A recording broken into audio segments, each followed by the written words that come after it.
Hi guys, this is Max here, back again with hopefully another great political video. And today we're going to take a look at what is going to be the most important part of the 2022 midterms, which will be the US Senate elections. Now, for the Democrats, it is absolutely vital to hold the Senate, because with Mitch McConnell as the majority leader, Republicans would be able to block any further Democratic legislation on any major issue.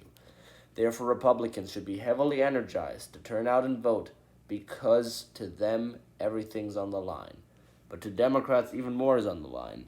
They risk having their administration, which at the current point in time is unlikely to be re-elected, be deadlocked until the end of Joe Biden's presidency. And also, Democrats might experience higher turnout due to the fact that Roe v. Wade was struck down. I don't really think that's a big issue though, because Republicans would experience increased turnout since Roe v. Wade was overturned. Republicans were given the message, "Hey, yo, guys, we were able to get into office. We were able to get conservative justices on the court, and we got rid of abortion protections on the federal level, just as we promised." So therefore, Republicans actually kept their promise and did what they promised they would do. Now, the aftermath of the Roe v. Wade decision, I think, was more favorable to the Democrats. Many Republican legislatures went pretty far with their restrictions, especially like southern states that don't even have many exceptions for when the mother's life is in danger. That's a little too much in the eyes of a lot of people. Therefore, like to assume when abortion is a major issue on the ballot, it will favor the Democrats in terms of support. However, will it be enough in order to combat the negative energy against the Biden administration, and considering the fact that he still has a low approval rating? And by the way, I don't think the Inflation Reduction Act will reduce inflation. And I also am totally against student debt cancellation. Either way, let's just go ahead and make our predictions.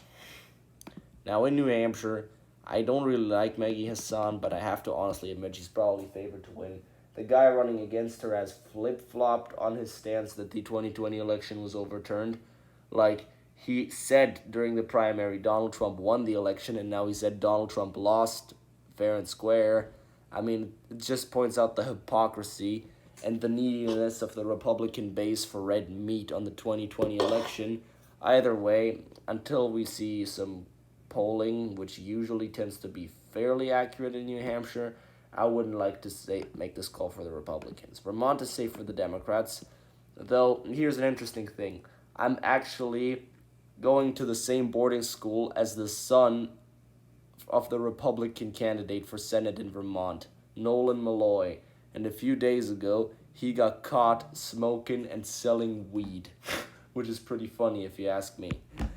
Anyway, now New York is safe Democrat.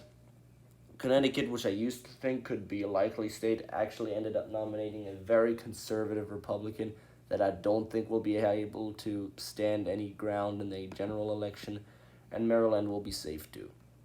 Now, Pennsylvania is a difficult call because Dr. Oz has actually tightened up the race.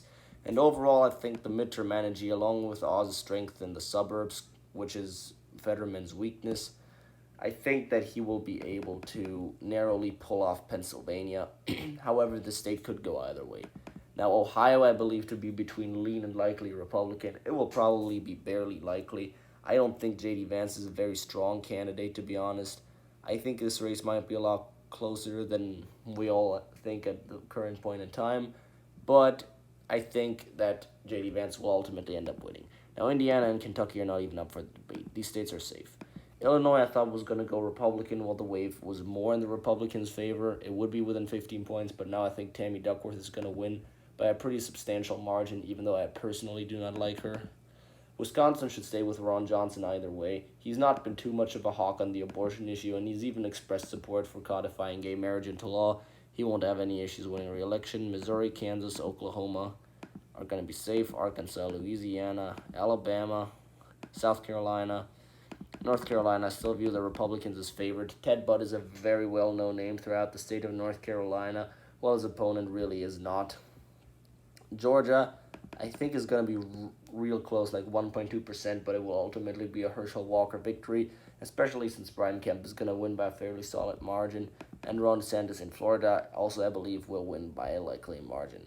Now, in Colorado, I really don't know what's going to be the case. The Republican there is actually quite moderate, though I don't think there's any way that Michael Bennet reasonably loses. Let's be a little generous here due to the Democrats' party's incumbency in the White House and rank this race as lean Democrat, but I don't see any way of winning. Now, Idaho, I'd like to say will be safe Republican, and to be honest, Utah as well. I don't think Evan McMullin, he's drifted too far to the left on many social issues. That's not even likely he's going to make this race overwhelmingly close. At most, he's going to lose by 13 points. Now, in Nevada, I think Republicans are still slightly favored with Adam Laxalt. He's an electoral juggernaut. I wish I could say the same thing about, what was his name again? Not Doug Mastriano. Blake Masters in Arizona, but he's consistently polling far behind Mark Kelly. And I ultimately don't think it's going to be enough, since he's been dominating the airwaves, and despite the fact that he votes 100% in line with Joe Biden, Mark Kelly has still more of a moderate image than Blake Masters could ever dream of, mostly because he's an election denier. Now, California and Oregon are going to be safe. I still think Washington is going to be likely, but that's more like wishful thinking. The primary data does really back that up. I'm just a real fan of Tiffany Smiley, and I'm sorry, Tiffany. I really like your campaign, but I don't think you got any reasonable chance. Okay, now Hawaii's going to be safe Democrat, and Alaska, whether it be Lisa Murkowski or someone else, is probably going to end up being a Republican hold, unless the same thing was to occur in the Senate race, which also happened for the House race there, that the more conservative Republican ends up on top of Murkowski, whose second choice, and the Murkowski second choice would be the Democrat. Then this race could go for the Dems, so I'm not too sure about Alaska, which is why I'm going to give it a lean rating.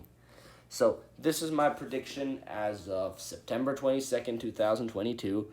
I predict the Republicans win the Senate narrowly with 2 tilt and one highly competitive seat in Alaska. And that this year, which will be more of a neutral midterm but still slightly favorable towards Republicans, will end up flipping control over both houses of Congress and set up a good path for the Republicans to pick up somebody like Ron DeSantis to take the White House in 2024. This is it for now, guys. I hope you enjoyed this video. If you liked it, likes, comments, subscriptions, greatly appreciated. Have a great time, guys, and see you for the next video. Godspeed to all of you.